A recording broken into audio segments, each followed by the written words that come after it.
প্রতিদিনের চিন্তা ও প্রার্থনা। 10ই সেপ্টেম্বর। দিনের প্রধান চিন্তা, যাহার হৃদয়ে প্রেম ও দয়া নাই, ভগবান কি তাহার পূজা গ্রহণ করিতে পারেন? মুখস্থ করা যায়। গোলাপের রূপ করে মোর হৃদয় আকর্ষণ, উষার সৌন্দর্য ধরে ঊর্ধ্বে তুলে অন্তর আমার। স্তব্ধ শব্দহীন নিশা ভরে মোর প্রাণ বিহ্বল বিস্ময়। মানবের সুন্দর আনন আর নয়ন সম্মুখের শোভা জাগাই আমার প্রাণে কত প্রেম, আরো কত প্রেম।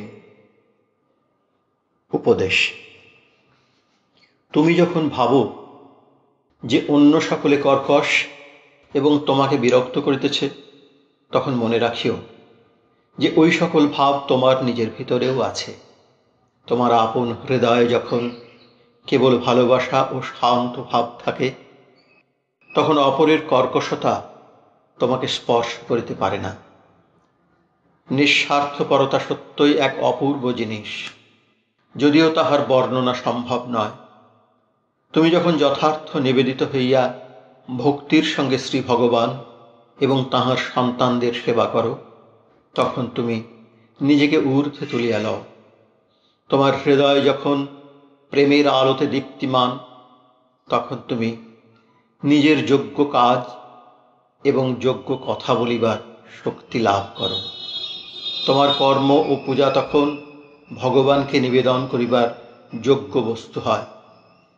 প্রার্থনা, হে প্রভু, তুমি আমার হৃদয়ের সকল কর্কশ এবং নির্দয় ভাব দূর করো এবং অন্য যাহা কিছু আমাকে ক্ষুদ্র আমিত্বের বন্ধনে বাঁধিয়া রাখিয়াছে, তাহা হইতে আমাকে মুক্তি দান করো।